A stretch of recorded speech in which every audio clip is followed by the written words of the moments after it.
What if your missing daughter's voice came through a broken radio? 12 years after she vanished. Not a memory, not a hallucination, a live broadcast from a place that shouldn't exist. This is the story of a mother who followed the static and uncovered a nightmare built out of sound. Before you hear what came through that broken radio, make sure to subscribe, because once you hear her voice, there's no turning back. The wind rattled the windows in Lena Kerr's home like an old man trying to be let in. Outside, the first storm of October was sweeping across the hills of Copper Ridge, dragging low clouds and the smell of pine needles into the air. Lena sat cross-legged on the floor of her cluttered basement workshop, surrounded by vintage radios, analog gear, and the soft hum of static. Most of the world had long moved on to digital signals, but Lena hadn't. She lived in the frequencies. There was comfort in the white noise, the silence that wasn't quite silent.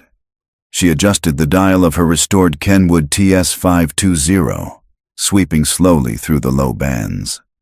Static crackled, rising and falling like waves on a shoreline. She did this often, sometimes for the comfort of sound, sometimes for the desperate hope that never truly left her. It had been 12 years since Amelia vanished during that storm at Half Lantern Ridge. She was 13. Now she'd be 25, if she were alive at all. Lena wasn't sure anymore. But what was sure? That her daughter's laughter still echoed in this house when it rained. That dreams of her voice were so clear, Lena sometimes woke up thinking she'd simply been in the next room. A sharp tone cut through the static. A blip. She froze. Her hand trembled slightly as she adjusted the fine-tuned dial. Nothing. Just more white noise. She almost let it go. Almost, but then it came again. Channel 19, 2 to 4 to 5. Do you hear me? Lena jerked upright. It was faint, staticky, fragmented, but female, young, and strangely familiar. She scribbled the numbers into her notepad. 245. She checked the band range. Channel 19 wasn't typically used here. It was CB radio territory, not shortwave. But the signal bleed could happen under certain conditions, if someone wanted to be heard across bands. Lena held her breath, and the voice came through again, just barely. Mom? Can you still hear me? Her heart stopped. She dropped the pen and stared at the radio as though it might rise and speak aloud. Then she did what she hadn't done in years. She hit the record switch. That night, Lena didn't sleep. She sat at her kitchen table with the battered portable tape deck playing back the recording in loops. She increased the volume, slowed it, sped it up, ran it through a cheap equalizer. Nothing helped. The message always ended with the same line. Mom, can you still hear me? It could have been anyone. Some prank, a recording from a movie, a fluke. But it wasn't.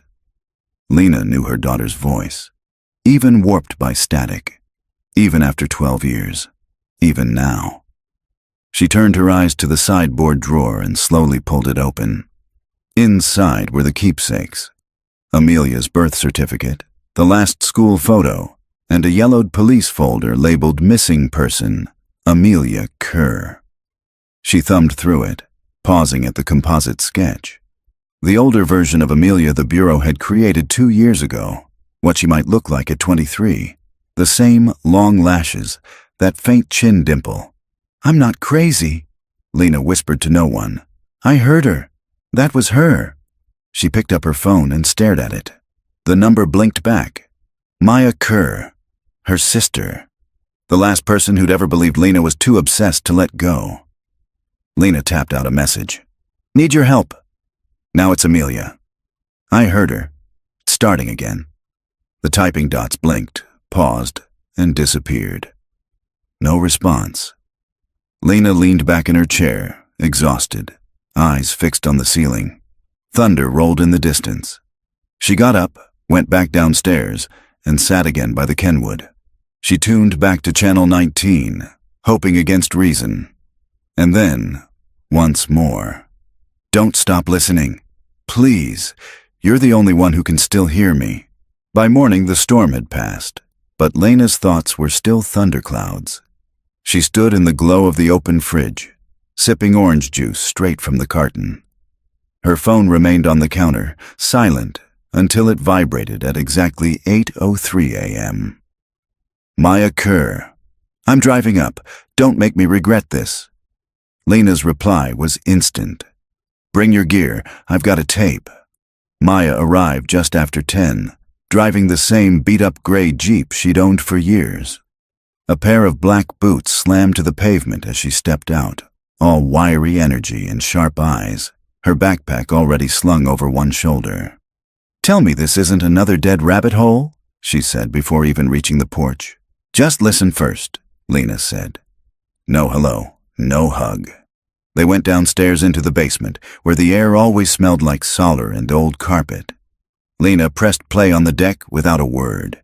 Channel 19, 2 to 4 to 5. Do you hear me? Mom, can you still hear me? Maya's eyes didn't change. She stood still as a statue until the recording looped. Then, you got this from here? You're Kenwood? Lena nodded. Was the channel wide open? What frequency range? I wrote it down, 245, but it bled over to 19. It shouldn't have. Maya pulled out her laptop and a small tuner from her pack. Do you still have the original analog line? I want to do a noise floor analysis. I never touched it, Lena said. I knew you'd want the raw. Maya gave a rare approving nod. Let's see what ghosts we're chasing. It took 2 hours for Maya to run the sound through her equipment. She uploaded the signal, filtered the waveform, ran spectral analysis, and started matching against voice sample databases. She worked fast, her fingers flying over the keyboard, stopping only to sip Lena's burnt coffee. Finally, she leaned back. The voice is real. Not a sample, not spliced. It's original. Someone actually transmitted this, possibly live. Lena's throat tightened. And the voice print. It's an 89% match to that voicemail Amelia left you before the trip. The last message on your phone. Lena sat down slowly. Jesus, Maya whispered, staring at the screen. You hear it too, don't you? Lena said. It's her. I'm not saying that, Maya replied quickly. I'm saying this sounds like her. But this kind of clarity, over shortwave, it doesn't make sense. She said channel 19, 245. What does that mean? Maya ran her hand through her short black hair. Could be a code, could be a CB channel and a frequency in kilohertz. Channel 19's used mostly by truckers, standard band, but 245? That's weird. Could refer to a transmission point. Or a coordinate, Lena offered. Maya blinked. Maybe. Lena stood, went to the map pinned to the basement wall. The entire Copper Ridge region was outlined in marker, old pins still in place from years ago. She traced along the west edge. Channel 19 was the last used frequency in the Echo Vale disaster, wasn't it? Allegedly, Maya said. The Gov shut that place down in 1994. Something about sonic testing gone wrong. Everyone denies it now. But you believe it, Lena said, watching her sister closely. Maya hesitated, then exhaled. I've intercepted weird traffic from that area before. Nothing this clear, but strange stuff. Bursts, broken code, scrambled voices. Then silence. Lena pointed to a spot on the map. Echo Vale is exactly 245 degrees west from here. That's a coordinate. Maya turned slowly toward her. You're serious? She's out there. Lena, this could be a hoax. You know that. The girl's been gone 12 years. People mess with cold cases all the time. I know what I heard, Lena snapped. And I know what I felt. Maya held up her hands. Okay, I'll go. But if this turns out to be some idiot with a voice modulator and a YouTube channel, it won't, Lena said. I'm just saying, if this is Amelia, and she's alive. Lena's voice broke in.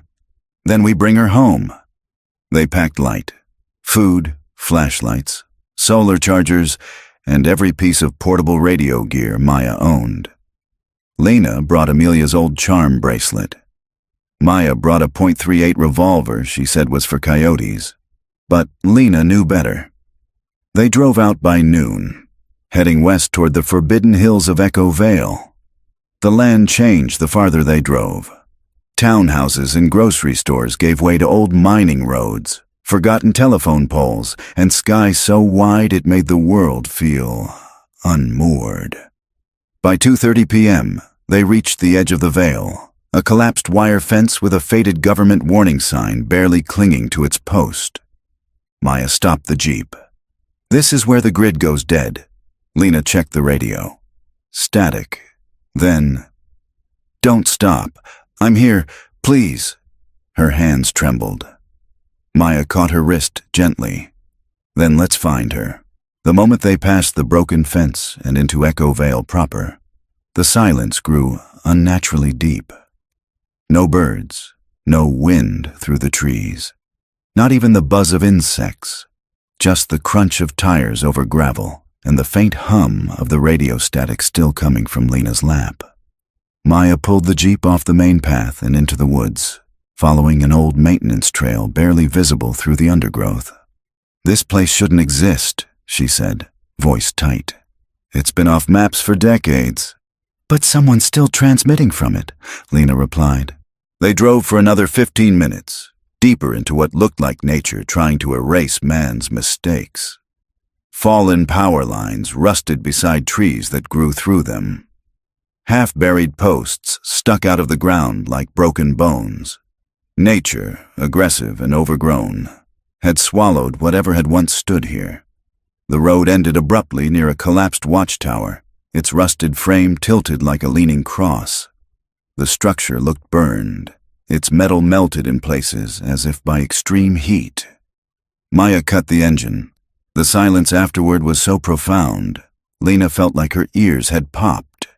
And then the radio came alive again. "Follow the wire. Mom, you're close." They both froze. Lena grabbed the portable tuner. "It's stronger now." Maya stepped out of the jeep, her boots crunching the dead pine needles. She pointed toward a half-buried cable snaking into the woods. It looked like part of an old utility line, thick and frayed in places, but still intact. "That must be it," she said. "Let's move." They followed the cable for nearly a mile, deeper into the forest. As they walked, Lena noticed strange markers along the way, pieces of twine tied around branches, strips of colored tape faded by weather, even a child's plastic ring tied to a bush. Amelia had loved making markers on their hikes. "Breadcrumbs," she used to call them. "Do you see these?" Lena whispered. Maya nodded grimly. These weren't random. Someone's been maintaining a path. Eventually, the cable led to a rust-covered steel door embedded in the hillside, so camouflaged by vines and dirt that it would have been invisible without the wire pointing the way. The faded stencil above the door read, "Property of Echo Facility 09. No entry." Maya brushed away debris from a keypad beside the door. It was dead. No power. Lena stepped forward and placed her palm flat on the door. It was warm. She jerked her hand back. "There's power behind it. Something's running." "I brought tools," Maya said, already kneeling. "Let's see if the door remembers how to open." After 30 minutes of work and a few creative bypasses, the magnetic lock finally gave a metallic click. Maya stood, tense. "You sure about this?" Lena didn't answer. She pulled the door open slowly. Inside, a narrow stairwell descended into darkness. The smell hit them first, dust, mold, and something faintly metallic. They flicked on headlamps and stepped inside, their footsteps echoing faintly as the door clanged shut behind them. The stairwell led to a narrow concrete hallway lined with empty wall mounts where lights once were. Along the left wall, broken signs read things like Observation Room A and Sound Stage 2. B. Maya checked her scanner. "We're close. Whatever's broadcasting, it's beneath us. As they moved deeper, Lena noticed faint scrawls on the walls in what looked like crayon or marker. They told me the sky was dead. Don't speak when the tone drops, Mom, come get me. Lena ran her fingers over one message. Amelia was here. Maya glanced at her but said nothing. They turned a corner and found a heavy steel door slightly ajar. Beyond it, the hallway opened into a massive, circular chamber. Rows of shattered equipment surrounded a central soundproof glass booth. Inside the booth sat a chair. Straps hung loose from its armrests. In front of it, a table with a cassette recorder still blinking. Lena rushed toward it and pressed play. The test begins at frequency 245. Tone drop initiates false memory overlay. Do not leave subject unattended during cycles. Subject will call for maternal figure. This is normal. The tape stopped. Lena turned to Maya, who was pale. They manufactured emotional signals, Maya said softly. They used voices to trigger trauma responses. They literally trained the human brain to hear what it feared most. And they used children. Lena's voice shook. I don't know, Maya said. But this is where the signal's coming from. Suddenly, a new transmission burst through the tuner. I waited. I stayed quiet like you said. You promised you'd come. Mommy? Lena dropped to her knees. It's her. They turned their flashlights around the room. On the far side, a small red light blinked from an old surveillance station. Maya ran over and hit the power key. The terminal flickered to life. Barely. Lines of corrupted code scrolled past, then paused. A folder appeared on the screen.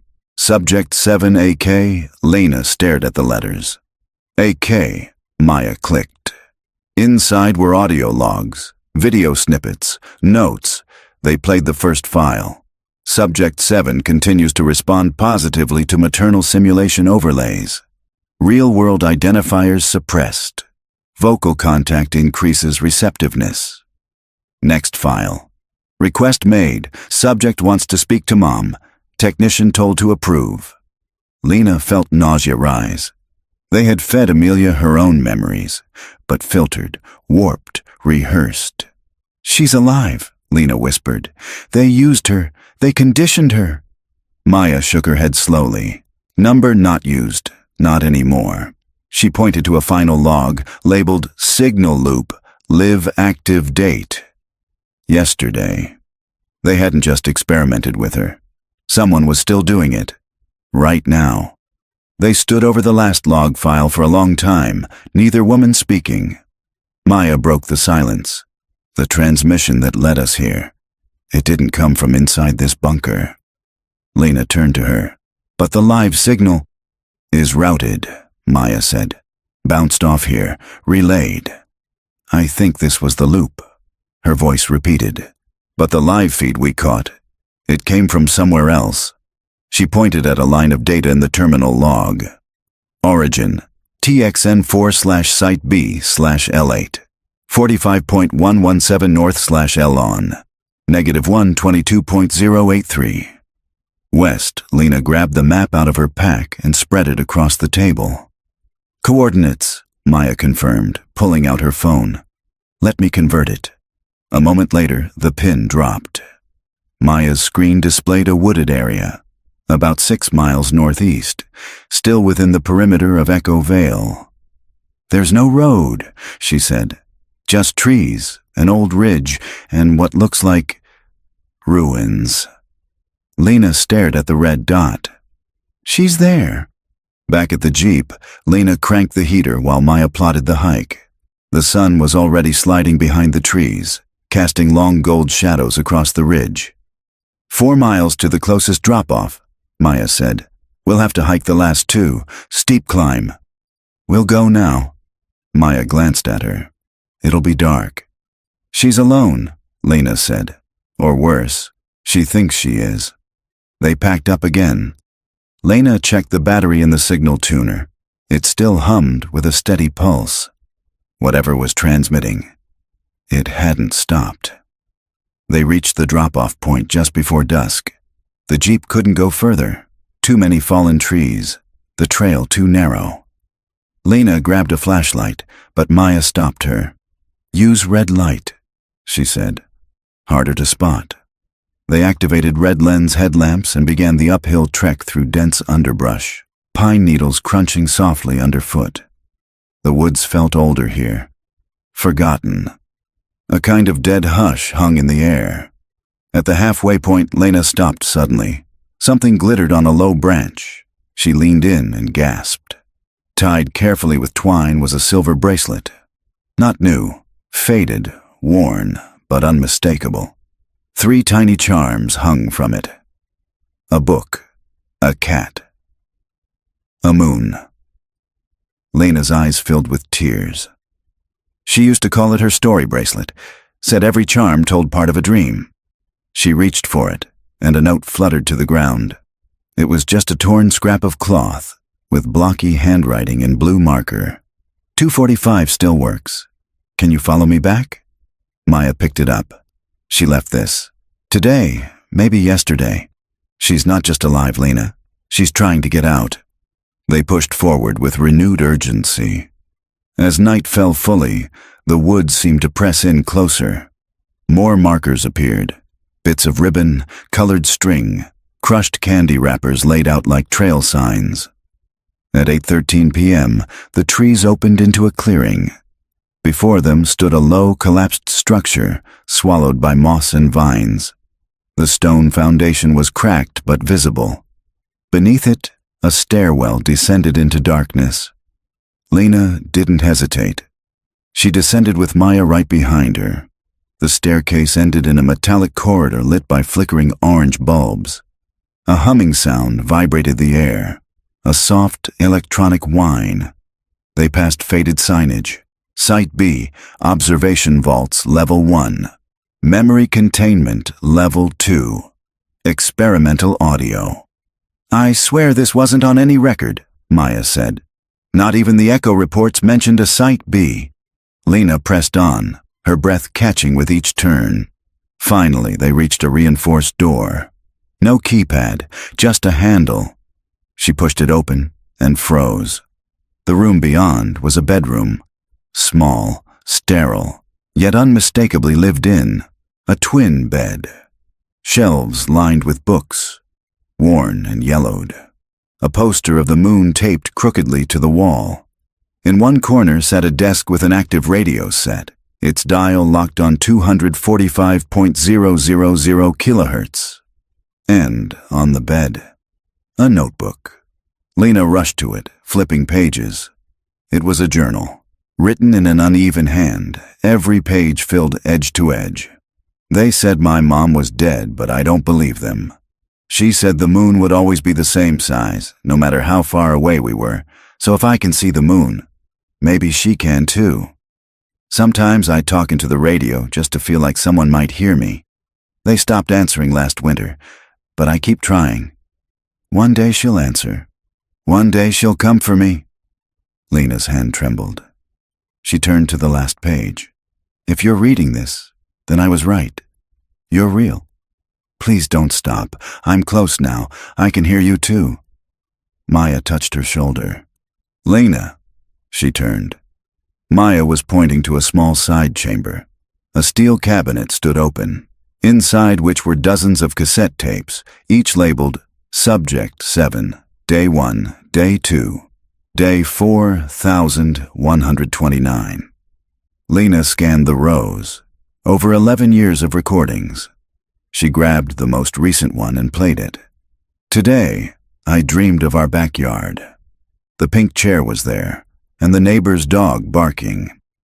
I tried to go outside, but the sound came back. The sound that tells me to forget. I fought it. I whispered your name. I remember what you used to say when I was sick. I've got you. You're safe now." Lena couldn't speak. Maya put a hand to her headset. "I'm picking something up. Another transmission, close." They both turned to the far wall where a ventilation shaft rattled softly. From within it, barely audible, came the sound of someone breathing. Then, "Mom? Mom?" The word floated from the vent again, quiet but distinct. It wasn't the fragmented audio from before. This was real, spoken in real time. Lena dropped the journal and scrambled toward the source, pressing her ear against the cool metal. "Amelia?" she whispered. "Is that you?" A long pause. Then, in a fragile voice, like someone trying to remember a dream, "You sound like her." Lena's heart twisted. "It is me. It's Mom, sweetheart. I'm here. I'm really here." Silence stretched for several seconds, broken only by the soft breath of whoever was on the other side of the shaft. Then came a single word, barely a whisper, but heavy with disbelief. "Lena?" Lena's breath caught. "Yes, yes, baby. It's me. I came for you." "Lena," Amelia repeated, testing the name like it was unfamiliar. "They said you were dead. They said you burned in the sky." Tears spilled from Lena's eyes. "They lied to you. None of it was real. There's no war, no sky fire, no end of the world. I never stopped looking for you." More silence. Then, "They told me if I stopped remembering, the pain would go away." Lena pressed her forehead to the vent. "You don't have to forget anymore. I'll help you remember. I'll get you out of here." Behind her, Maya was scanning the room, flashlight beam moving across every surface. "There has to be a way to that shaft," she muttered. "She's nearby, probably in the maintenance wing or a sub-level." A low groan echoed from somewhere in the walls, followed by a mechanical thump. "She's moving," Maya said. "Maybe the vent leads to another living chamber. Help me find the access door." Lena stood, her knees shaking. "Amelia, can you hear me? We're coming to you." "I'm scared," the voice said. "They said if I left, the sound would eat me." Lena closed her eyes. "No one's going to hurt you. Not anymore." They found the access tunnel behind a broken shelf, just wide enough to crawl through. Maya went first, her flashlight carving a path through dust and cobwebs. Lena followed close behind, her heart pounding. The tunnel opened into a lower corridor, dimly lit by old red emergency lights. The air was thicker down here, moist and stale, with a faint ozone tang. The hallway branched into 3 doors. One was sealed tight with a bio-lock. The second was ajar. The third had Amelia's name scratched into it, just A in uneven lettering. Maya signaled toward the open door. "Movement in there." They entered cautiously, flashlight steady. The room inside was small, half observation cell, half bedroom. A cot, a desk, a water dispenser. And curled in the far corner, knees drawn to chest, was a young woman. She looked up, eyes wide and unfocused in the red light. For one long, suspended second, no one moved. Then Lena said softly, "Amelia?" The girl blinked. She was thin, her hair long and uneven, her arms covered in faint scars and smudges of marker. Her face was gaunt, but the eyes were the same, green hazel with flecks of amber. Lena's eyes. Amelia flinched. "No, you're a voice. One of the simulations. They keep sending you to test me." Lena stepped closer, careful not to spook her. "I'm real. I promise you. I'm your mom." Amelia's lips trembled. "Prove it." Lena crouched. She spoke slowly. "When you were 6, you broke your arm falling out of the pear tree. I was right below and you landed on me. We both cried, and then I carried you in my arms to the car, even though I'd twisted my ankle. You said, 'You still caught me, like always.'" Amelia stared. Tears welled in her eyes. "You remember that?" Lena nodded, crying now. Every day. Slowly, Amelia reached forward and touched Lena's face with one trembling hand. Her fingers brushed the tear tracks. She pulled back sharply, startled. "You're warm." "I'm real." Amelia began to sob. It took time to coax her out. She didn't trust the door, or the lights, or Maya. She kept asking, "Where are the watchers? Are the sounds off? Is the sky clean?" Maya moved quietly, mapping a path out. No cameras working. This wing's a dead zone. We can walk out if we go now. Lena wrapped Amelia in a blanket from the cot. I'm taking you home, she whispered. We'll go slow. You don't have to understand everything now. Just follow my voice. But as they reached the hallway, Amelia froze. Her body stiffened. She turned her head sharply, like she was hearing something no one else could. The tone, she whispered. Then louder. The tone's back. Suddenly the radio on Lena's hip crackled violently. S-T-A-Y. A distorted sound tone pierced the silence, a low frequency pulsing rhythmically. Amelia screamed and dropped to the floor, clutching her ears. Lena tried to shut the radio off. It wouldn't power down. Maya yanked the batteries. The signal continued without power. It's being broadcast through the building, Maya shouted. Through the walls! Amelia screamed louder. Then suddenly, she began repeating words. Back to the room, back to the light, forget, forget, forget. Lena dropped beside her, grabbing her face in her hands. Look at me, Amelia. Look at my eyes. This is real. You're not dreaming. Don't listen to them. But the girl was caught in a loop, her mind fraying like a broken tape. Lena did the only thing she could think of. She began to sing. A lullaby. The same one she'd sung every night, years ago, before bedtime. The one about stars and rabbits and dreams that waited just beyond the clouds. Amelia gasped. Her eyes locked onto her mother's. She reached forward and clutched Lena so tightly it hurt. I remember, she whispered. The sound tone stopped. The hallway was silent again. They didn't wait. Maya led them back through the tunnel, up the stairs, into the night. Amelia moved like someone walking for the first time. Lena kept her hand gripped tightly. By the time they reached the jeep, the stars were out. Lena opened the back door. Let's go. But Amelia hesitated. I don't know how to be in the outside. You don't have to know, Lena said. You just have to come with me. A long beat, then quietly. Okay. The drive back to town was quiet except for the wind outside and the faint hum of tires on asphalt. Amelia lay curled in the back seat, covered in blankets. Her eyes darted to the windows every few seconds, as if expecting to see something, someone trailing them. In the dark. Lena sat beside her, never letting go of her hand. Maya drove, her eyes flicking between the road and the rear-view mirror. No one spoke until the lights of Copper Ridge came into view. Do we go to the hospital or the police first? Maya asked. Lena looked at her sister. Neither. We go to Detective Rosenthal. Maya's brow arched. He's retired. He's the only one who believed me for the first 2 years. He owes me. Detective Samuel Rosenthal hadn't aged well. When Lena and Maya arrived at his cabin outside town, the once solid investigator now had a gray beard, sunken eyes, and a limp that made him look as if the earth pulled a little harder on his bones. But when he opened the door and saw Amelia standing behind Lena, his hand dropped the mug he was holding.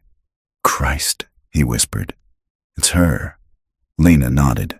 We need your help, and your files. All of them. Inside, over hot tea and a heated blanket for Amelia, they laid out the entire story.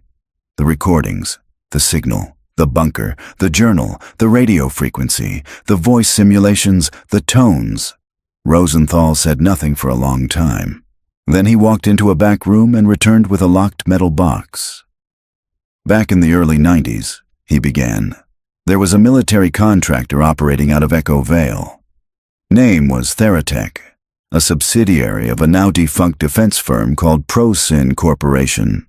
They were rumored to be running cognitive modulation trials, basically programming emotional responses with sound. He unlocked the box and pulled out several old photographs and a file marked Project Hollow. Maya's head snapped up. That name came up in the facility. Rosenthal nodded grimly. I wasn't supposed to keep these, but after Amelia went missing, I looked into everything I could. The company used deep tone frequencies combined with emotional memory triggers, mostly with PTSD patients. It got dark. A few test subjects broke down permanently. Lena flipped through the files. Why children? They needed developing brains, he said. The theory was that younger subjects could form new audio memory bridges more easily. If you could train someone to respond to certain tones or words with absolute loyalty or fear or calm, you could build soldiers or silence dissent. He leaned forward, lowering his voice. And Amelia wasn't the only one. Lena's hand froze. What? There were others. 3 missing persons cases from nearby counties, similar profiles. 1 boy, 2 girls. All vanished between 2008 and 2014. All reported hearing strange signals before they disappeared. Nobody ever made the connection. Maya slammed her palm on the table. They weren't lost. They were taken, groomed, brainwashed. Somebody kept the project alive, Rosenthal said, even after Theratech went under. Lena stared at her daughter. Amelia was quiet, eyes scanning the room like it was a dream she hadn't fully entered yet. I need to get her to a hospital, Lena said. I know, Rosenthal said. But first, there's one more place you should see. An hour later, Rosenthal led them to a long-abandoned industrial building near the train yard. The outer sign had long since been removed, but the glass door still had a faded white outline. Prosin Communications. Private property inside, they found rows of soundproof booths, now coated in dust and decay. In one room, Maya powered up a still-working server backup and pulled down logs from the network. The files were partial, but one stood out. File, Hollow Residual Protocol. .dat. She opened it. If a subject is recovered prematurely, initiate residual protocol. Trigger secondary tones embedded within deep memory. These tones are irreversible and self-reinforcing. Subject will experience confusion, paranoia, and eventually full cognitive collapse without booster exposure. Maya's voice shook. It's like a kill switch. If they escape, they break. Lena paled. But Amelia hasn't collapsed. She's close, Maya said. We have to help her unlearn the tones, remove the trigger associations, rebuild her reality. How? Amelia spoke for the first time since they entered the building. You sing. They turned to her. I don't know how I remembered, she said, voice fragile but clear. But when you sang, it canceled out the sound. It broke the loop. Lena felt tears rise again. So we keep singing, she whispered. Amelia nodded. They left the facility, files in hand, and drove straight to the hospital. A sympathetic intake nurse got them into a quiet room. As doctors took her vitals and ran basic neurological checks, Amelia clung to Lena's hand, watching every corner of the room for shadows that weren't there. Dr. Nielsen, a trauma specialist, arrived with a calm demeanor and a gentle tone. She's stable, he said. Some vitamin deficiencies, but no signs of brain damage. Her responses to stimuli suggest long-term isolation, severe psychological conditioning, but no organic harm. That's good news. What about the tones? Lena asked. Nielsen's face darkened. That part's more complex. We'll need sound therapy, neurofeedback, immersive memory regression. It's going to take time. I'll stay with her, Lena said. And I'll monitor the broadcasts, Maya added. If whoever did this is still out there, they'll try again. Nielsen nodded. I believe you, and I'll support this as long as I can. As he left, Amelia lay back on the bed, eyes closing. Lena leaned in. Want me to sing you something? Amelia didn't answer, so Lena began to hum, softly, the same tune. Amelia's breathing slowed. Her hand curled around her mother's, and for the first time since she was 8 years old, she slept. 3 days after Amelia's rescue, Lena still hadn't left the hospital.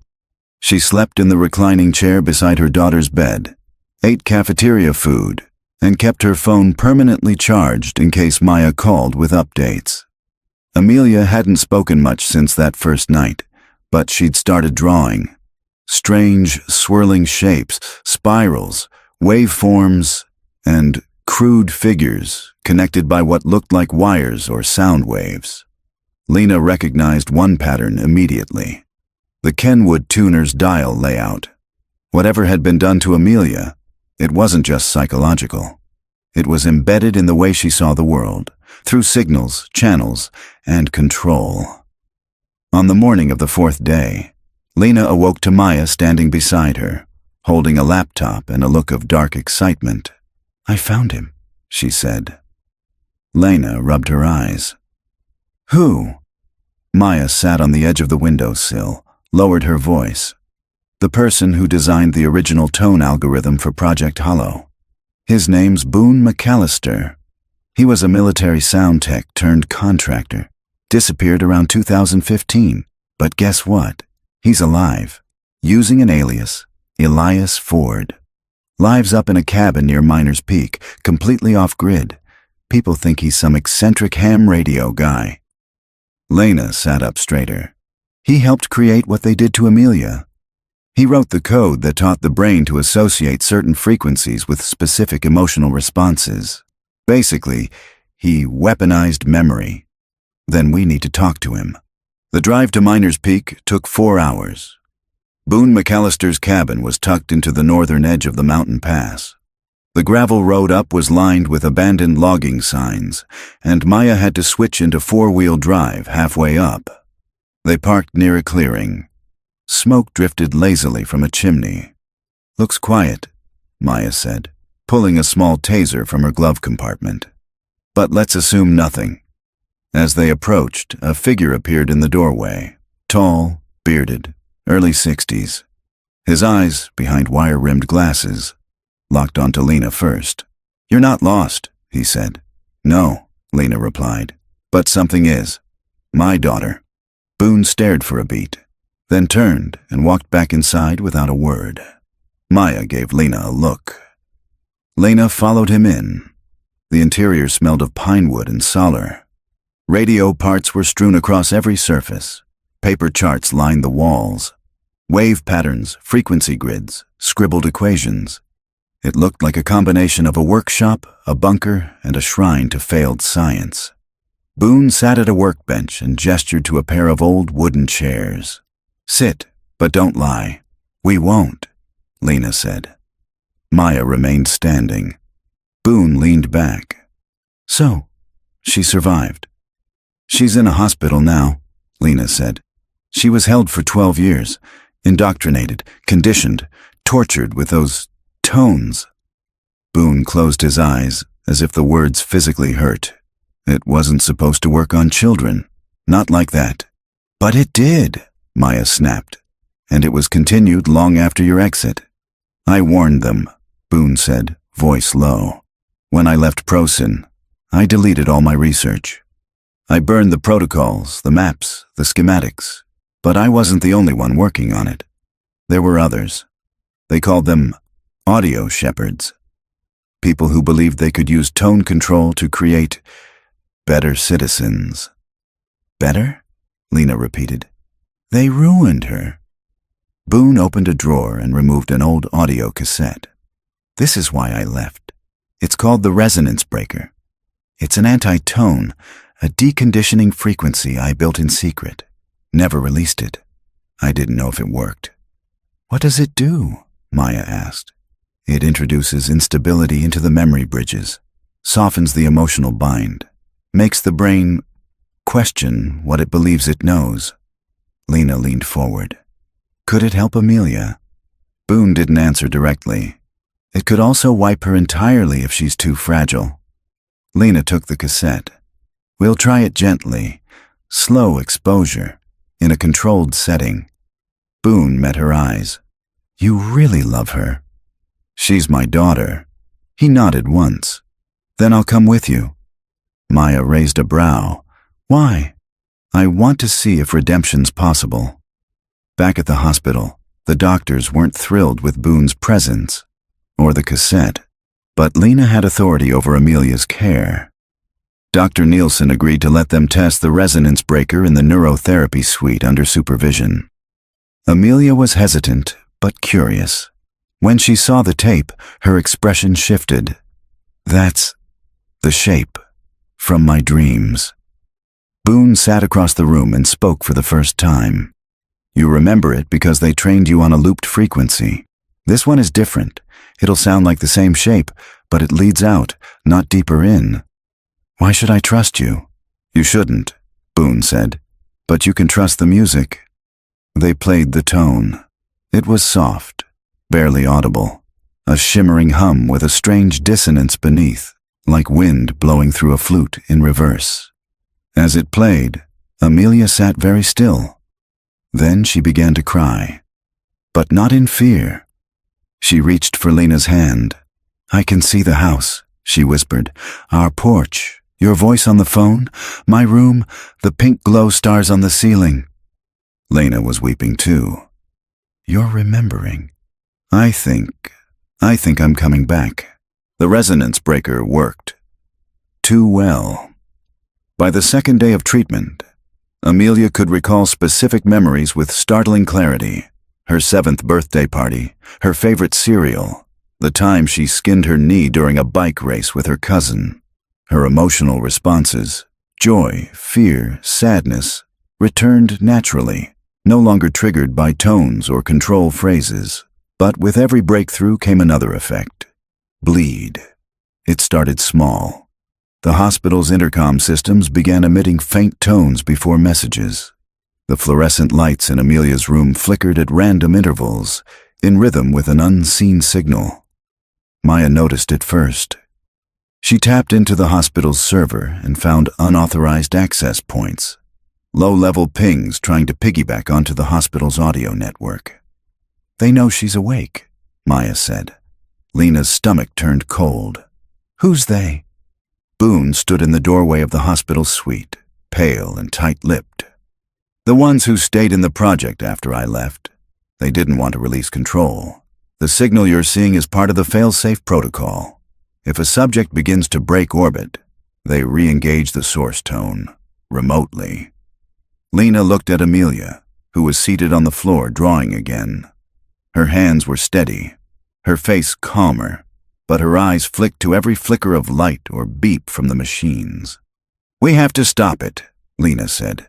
"She can't go through this again." Later that evening, the hospital intercom crackled. "Code 245, Pediatric Wing.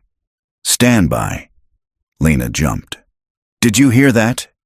Boone rushed to the nearest wall panel and tore off the casing. Inside was a hidden speaker array, not hospital standard. Maya arrived seconds later. "They patched in." "These aren't standard tones. They're microbursts, subsonic frequencies injected between announcements." Boone swore under his breath. "They're accelerating, trying to reprogram her over the air." Amelia clutched her ears and dropped to the floor. "Back to the room. Forget the window. The sky is dangerous." Lena knelt beside her. "Number, you're safe. You're not going back." Amelia trembled. "I see the Watchers again. They're not real." "They were never people," Amelia whispered. "They were sounds in skin." Lena held her tighter. "Then listen to my voice. Just mine." Boone and Maya worked quickly, ripping the audio relay out of the wall, replacing it with an analog blocker from Boone's equipment. The moment they did, the tone stopped. Amelia relaxed. Her body slumped into her mother's arms, and she fell into an exhausted sleep. In the hospital security office, Maya confronted the on-call technician. "This entire floor's audio system has been compromised." The tech, red-faced and sweating, stammered, "I didn't do anything. These systems were in place before I took the job. I thought they were just backups, part of the building's renovation." Boone picked up the wiring schematics. "This hospital got a retrofit 4 years ago. Same year Theratech restructured into a think tank under a different name, Valence Behavioral Institute. They embedded this infrastructure on purpose," Maya said. They're not done. Lena stormed in. Then we end it. Maya's jaw clenched. We can't do it from here. We need the original broadcast node, the central repeater. Where? Lena asked. Boone hesitated. There's only one place it could be strong enough to override city infrastructure. He pulled out a crumpled map of Echo Vale and pointed to the center. Site 0. Deepest part of the valley. Underground command station. It was sealed after the collapse, but... He paused. I know a way in. Lena looked at Amelia, now resting peacefully, the red light of a biomonitor pulsing in sync with her breath. She turned to Boone and Maya. Then let's shut it down. The next morning, Amelia woke stronger. She dressed herself, ate breakfast, even smiled at a nurse who brought her juice. When Lena asked if she remembered what happened during the tone bleed, Amelia nodded. They were trying to put me back in the sleep, she said. But I stayed with you. You always will, Lena said. Boone approached her gently. We're going to stop them now. You've already done the hardest part. Will they try to take me again? No, Lena said firmly. We're not letting them near you ever again. Amelia looked up at her mother, then at Maya and Boone. Then take me with you. They all blinked. No, sweetie, Lena said. It's dangerous. I know where the center is, Amelia said. I was there once, a long time ago. Boone froze. You've been to Site 0? I saw the tunnel, the black gate, and the man with no face. Boone sat down heavily. The sensory deprivation wing. That's where they held the first test subjects. She remembers, Maya said. She could lead us in. Lena didn't want to say yes, but the look in Amelia's eyes wasn't the blank confusion from days ago. It was purpose. They left at nightfall. Maya packed a field kit. EM blockers, spectrum jammers, shortwave gear, and a portable server node. Boone brought the last remaining anti-tone cassettes, stored in reinforced tape decks. Lena brought a photo of Amelia as a child, and a promise in her heart. Amelia brought nothing, but as they drove toward Echo Vale again, she quietly whispered, I know the way through the dark. The entrance to Site 0 was hidden beneath what remained of an old ranger outpost, long since claimed by moss and rot. Beneath a rusted trap door, cleverly disguised under a bed of pine needles, lay a steep staircase that vanished into darkness. They reached it just before dawn. Amelia was the first to speak. This is the place. Lena gripped her hand. You sure? Amelia nodded. There's a metal room at the bottom. A voice used to come from it. He told me how the sky ended. Boone adjusted the heavy tape recorder on his shoulder. That would be the command node. Every test subject's tones were managed from there. Audio loops, emotional overlays, sensory timers. Maya flicked her flashlight on and started descending. Let's end it then. The air inside Site 0 was thicker than any place they'd been. Not just humid, charged, like static lived in the walls. The stairs spiraled down through reinforced concrete until they reached a narrow platform leading to a sealed vault door. Maya plugged in her field tablet. This whole place is powered by an isolated loop, probably geothermal. No connection to any surface grid. That's why the tones never stopped. She pulled up an access protocol and ran a bypass. After a tense 40 seconds, the door hissed and slid open.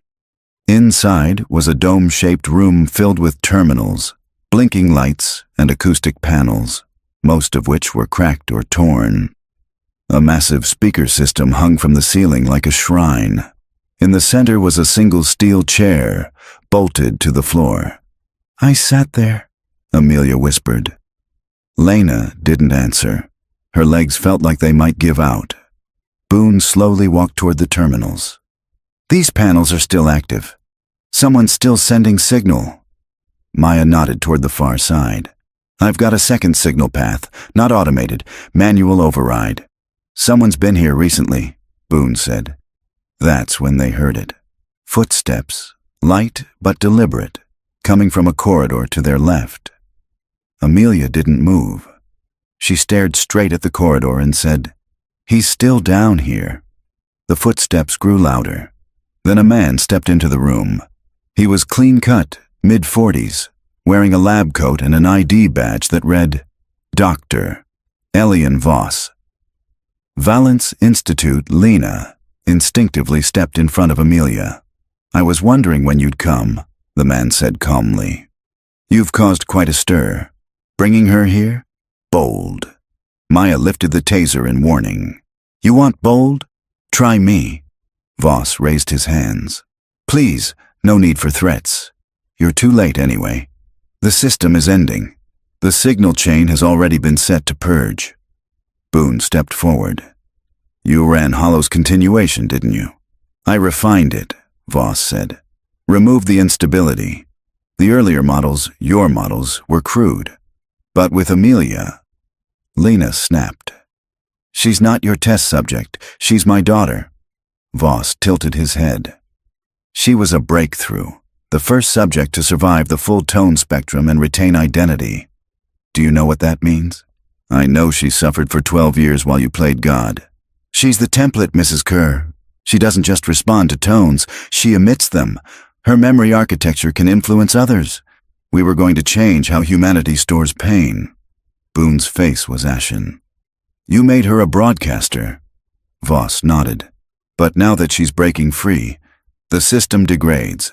Without her link, the signal collapses." Maya snapped. "Good. Then shut it down." "I can't," he said. "Only she can. She's still tied to the core memory loop.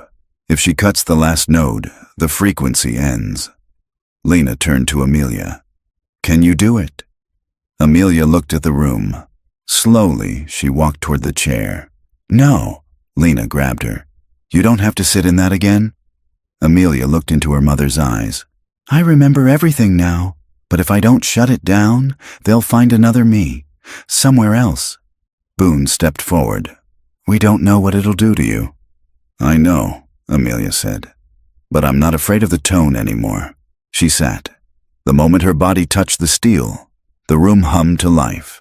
The overhead speaker crackled, and an old tone returned. Low, modulating, and familiar. Voss smiled faintly. "There it is. Last loop."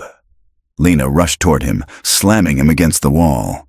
"If she doesn't survive this, I swear..." But Voss was already fading, his voice a whisper. "You'll thank me. When you forget, the pain." Then he collapsed, dead. A capsule fell from his mouth, already dissolved. Boone checked his pulse. Cyanide. Bastard had a failsafe of his own. Lights flared across the room. Maya shouted, "Signal spike!"